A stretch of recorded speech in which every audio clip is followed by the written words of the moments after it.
Sekarang ini adalah bagian ketiga finalnya dari bagaimana membuat kurikulum guru tamu. Ini bagian ketiga atau finalnya. Jadi disimak ya.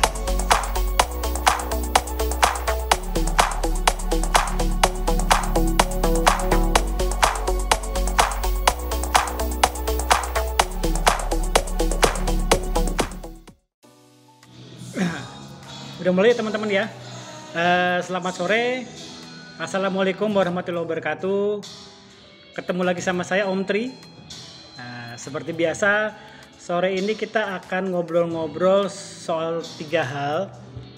Seperti biasa ya. Yang pertama dunia per-SMK-an, kemudian yang kedua soal digital marketing, dan yang ketiga ini soal mungkin mengupas sedikit soal PT Kombas Digital Internasional. Ini saya masih ada di Padang, Sumatera Barat, di Hotel Santika Premier. Ini hari terakhir dari 5 hari kegiatan literasi digital di Kota Padang sama teman-teman Kominfo seperti biasa. Nah, besok saya pulang nih. Besok saya flight ke Jakarta, langsung nyambung ke Purwokerto. Oke, ini sudah selesai acaranya. Jadi ini sesi santai, makanya kemudian saya isi dengan berbagi konten, meneruskan materi yang kemarin. Gitu. Nah, kemarin itu kita sudah ada 2 materi ya, soal pembuatan jadwal atau kurikulum kelas industri. Nah, sekarang ini adalah bagian ketiga finalnya dari bagaimana membuat kurikulum kelas industri, kurikulum untuk program guru tamu. Ini bagian ketiga atau finalnya. Jadi disimak ya. Oke. Sedikit review bahwa program guru tamu adalah bagian dari satu paket program namanya kelas industri. Jadi kelas industri itu isinya banyak. Gitu. Isinya ada 8 program. Itu merupakan wujud dari pelaksanaan link and match atau taut dan sesuai antara dunia pendidikan vokasi sama dunia industri. Apa saja poin 8+I itu nggak usah saya jelaskan lagi karena sudah di video-video sebelumnya sudah banyak saya jelaskan. Tapi yang jelas salah satu poinnya adalah program guru tamu. Nah, di guru tamu di video sebelumnya juga sudah saya jelaskan bahwa dalam program guru tamu kita wajib hadir di sekolah, kita wajib ngajar minimal 50 jam per semester. Tapi bukan hanya 1 tahun, kita nanti ngisinya selama 3 tahun. Jadi mendampingi mulai dari adik-adik itu kelas 1 atau kelas 10, kemudian mereka naik kelas 2, kelas 11 ya, sampai nanti mereka kelas 3 SMK atau kelas 12. Itu full selama 3 tahun kita yang mendampingi. Jadi kalau misalnya masing-masing 50 jam, berarti nanti kelas 1, kelas 2, kelas 3 kita harus bikin kurikulum, kita harus bikin jadwal selama 150 jam. Intinya seperti itu. Gitu. Nah, di video yang pertama saya sudah jelaskan bahwa di tahun pertama di kelas 10 biasanya kalau saya pribadi PT Kombas Digital Internasional itu fokus ke fondasinya dulu. Itu yang hal yang paling penting. Basicnya dulu yang betul-betul dikuatkan. Jadi nggak usah buru-buru. Ini bukan PKL, kalau PKL kan memang waktunya terbatas hanya 3 bulan ya, 3-6 bulan. Memang kita harus gaspol. Tapi kalau ini kita punya waktu 3 tahun untuk mendampingi teman-teman. Jadi fondasinya betul-betul harus dikuatkan. Itu ya, di tahun pertama hal-hal yang sangat basic itu yang paling pertama kali harus kita ajarkan dan mereka siswa SMK harus betul-betul paham. Mulai dari yang pertama adalah mindset jualan online, kemudian asesmen minat dan bakat, terus riset online, itu basicnya dijelaskan, kemudian mungkin sedikit soal kayak buyer persona, consumer journey, ujung-ujungnya adalah mereka harus bisa bikin yang namanya product knowledge. Gitu, karena kalau mereka nggak punya product knowledge, mereka nanti posting kata kuncinya targetnya asal ngawur, jadi nggak jelas, makanya nggak bisa closing. Jadi ini sangat penting product knowledge. Nah, setelah itu baru kita jelaskan juga basic-basic perangkat penunjang kerja kayak misalnya Google Spreadsheet, Google Form, Classroom itu yang bakal dipakai selama 3 tahun, kemudian Google Meet itu harus dijelaskan di awal. kita juga jadi harus paham itu ya. Karena kalau kita nggak paham, kita akan kerepotan untuk mengontrol kerjaan mereka selama 3 tahun. Itu. Kemudian juga pengelolaan database, ini yang basic juga perlu dikuatkan di tingkat pertama. Setelah itu database email, database akun segala macam ya. Terus berikutnya juga yang terakhir adalah pembuatan konten. Gimana cara bikin artikel, gimana cara bikin foto, gimana cara bikin video. Dijelaskan cara membuatnya, dijelaskan juga cara ngeditnya, jangan cuma bikin doang. Ngeditnya juga harus kita jelaskan, kita kenalkan sama berbagai aplikasi-aplikasi penunjang. Kayak misalnya kalau misalnya foto ya dikenalkan dengan Canva, dengan Lightroom, dengan Spreadsheet, dengan Snapseed. Kalau video biasanya yang dipakai adalah CapCut, CapCut ya. Kemudian KineMaster sama Viva Video. Itu yang di kelas 1. Basicnya itu yang pertama kali. Nah kalau itu sudah clear, baru kita bisa masuk ke pembagian divisi-divisi yang khusus soal digital marketingnya. Nah ini bisa mulai disisipkan di kelas 1 kalau yang basicnya sudah kuat, atau nanti bisa fokus di kelas 2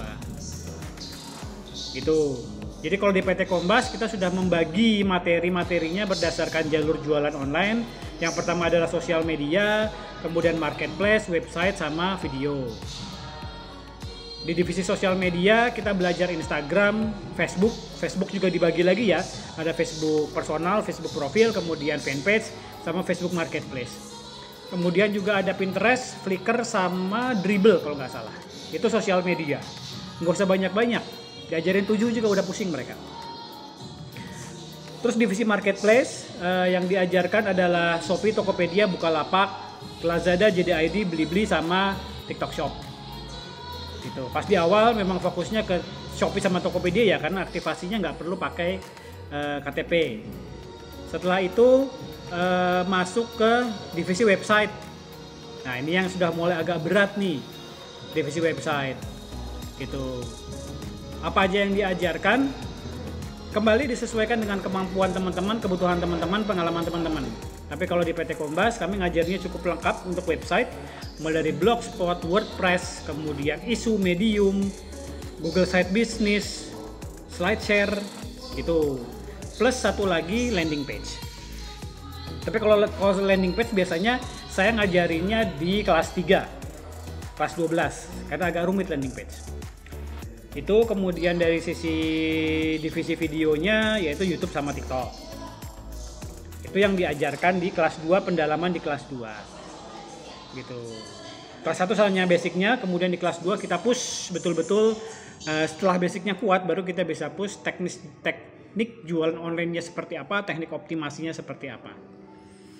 Nah bagaimana ketika masuk kelas 3? Nah ini kita sudah masuk bahasan soal kelas 3. Di kelas 3 itu juga sama teman-teman, penguatan dari materi-materi sebelumnya. Penguatan dari materi sosial media, marketplace, kemudian website, sama video. Kalau anak-anak dirasa sudah cukup mampu, kita bisa sedikit-sedikit ngajarin ads kalau memang dibutuhkan. Jadi kayak Google Ads, Facebook Ads, TikTok Ads, Instagram Ads, pokoknya ads itu bisa diajarkan di kelas 3. Tapi ini kembali ke kebutuhannya teman-teman, pengalamannya teman-teman, kemampuannya teman-teman. Kalau memang dibutuhkan bisa diajarkan. Tapi kalau misalnya enggak usah maksain. Misalnya saya nggak pernah mainan ads, ya udah nggak usah diajarin ads, toh nggak kepake juga sama kita. Tapi kalau misalnya kayak PT Kombas Digital International, kami main dua-duanya, ads main, organik juga main, ya berarti itu juga kami ajarkan sekilas. Itu. Setelah itu yang juga bisa jadi pilihan alternatif adalah materi penjurusan soal customer service. Nah ini yang seringkali teman-teman lupa mengajarkan. Karena apa? Karena kita sebagai digital marketer rata-rata fokusnya itu ke posting dan optimasi, posting. Tapi kita agak lemah di bagaimana kita memanage leads yang masuk. Jadi setelah ada leads yang masuk, orang tanya-tanya via WA, orang tanya via PM, gimana cara closingnya? Itu yang kadang kita gugup. Kalaupun bisa, itu hanya dilakukan oleh kita sendiri. Jadi kita merangkap CS. Untuk tahapan awal itu nggak apa-apa. Memang kita harus paham semuanya. Tapi kalau teman-teman sudah bicara soal scaling up, pengembangan bisnis, nah tugas-tugas itu juga harus bisa didelegasikan. Baik ke staf kita, ataupun ke anak-anak. Jadi kalau di PT Kombas Digital Internasional, kami juga mulai menyisipkan materi-materi soal customer service. Gitu. Apa saja materi soal customer service? Ini kembali tergantung sama model bisnisnya teman-teman, gaya teman-teman closing. Setiap orang pasti punya gaya closing sendiri-sendiri. Gitu. Teman-teman bisa kreasikan untuk customer service itu teknik closingnya seperti apa. Gitu. Tapi kalau di PT Kombas kami sudah punya kurikulumnya, itu ada sekitar 6 kurikulum dasar untuk customer service. Gitu. Yang pertama adalah gimana cara melakukan scrap data dari konsumen tertarget. Jadi kita nyari data konsumen. Oh iya, satu hal yang penting adalah ketika kita bicara soal customer service, itu mindsetnya harus diluruskan dulu. Kenapa? Karena banyak dari teman-teman saya yang menganggap tugas customer service, tugas CS adalah hanya menunggu WA masuk. Itu salah. Tugas CS itu bukan hanya menunggu dewa masuk, menunggu WA masuk, bukan. Enak banget jadi CS, dia hanya duduk manis, berdoa, semoga ada WA yang masuk, kalau ada WA yang masuk di follow up, kalau enggak nganggur. Jangan seperti itu mindset yang salah. Nah, tugas customer service bukan hanya menjawab, memfollow up yang masuk, tapi juga kemudian mencari nomor kontak yang baru dan mengelola datanya. Itu makanya kemudian kalau misalnya di Kombas Digital Internasional, kurikulum untuk customer service itu udah jelas. Yang pertama adalah tadi ya, saya ulangi lagi ya. Yang pertama adalah scrap data konsumen tertarget. CS harus bisa ilmu itu. Jadi dia nggak hanya nunggu keajaiban ada WA masuk, enggak, dia juga harus aktif nyari data, nyari kontak konsumen yang tertarget. Yang kedua, baru ini masuk ke teknik negosiasinya. Jadi ketika ada WA masuk, teknik negosiasinya seperti apa? Nah, ini yang kita ajarkan ke adik-adik kita. Bukan hanya teknik negosiasi saja, tapi juga bagaimana handling komplain. Karena pasti akan ada komplain. Konsumen yang tidak puas, konsumen yang rewel, konsumen yang bawel, yang tanya-tanya terus, ini harus bisa dihandle dengan baik oleh customer service. Makanya selain ada tadi teknik negosiasi, juga ada teknik handling komplain. Itu materi yang kedua. Materi yang ketiga adalah cross-selling sama upscaling. Jadi kalau misalnya ada konsumen sudah pernah beli ke kita, jangan dibiarin nomor kontaknya, eman-eman. Ditawarin lagi produk yang sama, produk yang beda gitu. Itu namanya cross-selling. Kalau misalnya dia asalnya beli sepatu, ya udah begitu selesai dia beli sepatu, kita tawarin lagi yang lain, kita tawarin lagi gamis, kita tawarin lagi hijab, kita tawarin lagi yang lain. Itu cross selling atau upscaling, kita tawarin lagi sepatunya mau beli lagi nggak, gitu. Itu ya. Terus yang keempat, yang paling penting juga, dan ini update banget, saya yakin kayaknya masih banyak belum teman-teman yang melakukan ini, adalah penanganan transaksi online. Kita sebagai digital marketer, kita harus melatih CS kita untuk bisa menangani berbagai transaksi online. Gitu. Misalnya bagaimana cara melakukan cek resinya, gimana melaporkan ketika aduan online ke bank, ketika ada penipuan, pengaduannya seperti apa, kemudian melaporkan rekening, e-wallet, itu harus bisa juga. Itu materi dasar seorang customer service di dunia online. Selain itu, customer service juga perlu mempelajari jenis-jenis pembayaran dan transaksi. Ini juga wajib nih, sebagai seorang CS harus tahu. Itu gimana sih pakai Dana, gimana sih pakai GoPay, pakai Link Aja, OVO, ShopeePay. Nah, itu harus paham jenis-jenis pembayaran dan transaksi online. gitu. Dan yang terakhir ini yang buat saya juga paling penting adalah yang disebut sebagai CRM, Customer Relationship Management. Nah, ini yang penting juga perlu dipahami oleh customer service. Nah, ternyata ribet ya soal tugas seorang CS ya. Tugas seorang CS itu ternyata banyak, bukan hanya sekedar menjawab pertanyaan doang. Gitu. Nah, itu materinya. Dan satu lagi adalah materi tambahan yang mungkin bisa teman-teman ajarkan adalah cargo dan packaging. Cargo dan packaging itu belajar apa Om Tri? Ada dua hal. Yang pertama, kalau di PT Kombas ya, di PT Kombas untuk cargo dan packaging kita ada dua materi dasar. Yang pertama adalah jenis-jenis produk dan pengemasannya. Gitu. Jadi belajar teknik pengemasan, teknik pengiriman barang. Kalau misalnya produknya cairan kayak gimana, kalau produknya pecah belah kayak gimana, kalau kita jualnya tanaman kayak gimana, itu kan teknik pengemasan dan pengirimannya pasti berbeda. Itu harus diajarkan juga.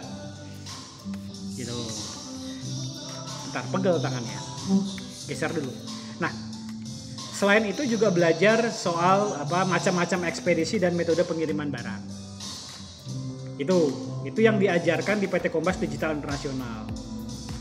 Jadi kalau cuman sekedar ngejar 150 jam pelajaran itu gampang banget. Karena di PT Kombas itu kurikulum ya, kami sudah punya kurikulum itu sampai lebih dari 200 jam. 220 atau 210 jam pelajaran. Jadi kalau cuma 150 jam pelajaran untuk selama 3 tahun sih gampang banget. Gitu. Nah, tinggal kemudian teman-teman atur sendiri materi mana yang diajarkannya kapan. Khusus untuk kelas 1 tadi ya materi basic ya. Gitu. Nah, untuk kelas 2 dan kelas 3 teman-teman bisa kombinasi. Tadi ada materi soal sosial media, ada materi soal website, kemudian soal marketplace, jalur video, ada materi customer service, ada materi cargo dan packaging. Itu bisa teman-teman kombinasikan mana yang ditaruh di kelas 2, mana yang ditaruh di kelas 3. Nah, khusus untuk kelas 3 ini biasanya materi-materi yang sudah agak berat, yang membutuhkan pengalaman. Kayak misalnya bikin landing page itu agak lebih repot. Kemudian kalau misalnya mau ditambahkan ads juga silahkan, kalau nggak usah, nggak apa-apa. Gitu. Jadi teman-teman nggak usah khawatir kalau misalnya dapat kebetulan diberi amanah untuk menjadi guru tamu dan disuruh bikin kurikulum, itu sebenarnya hal yang gampang. Itu sebetulnya hal yang sudah kita lakukan setiap hari sebagai digital marketer. Yang kita lakukan adalah tinggal kita menuliskannya secara runut, secara bertahap. Gitu.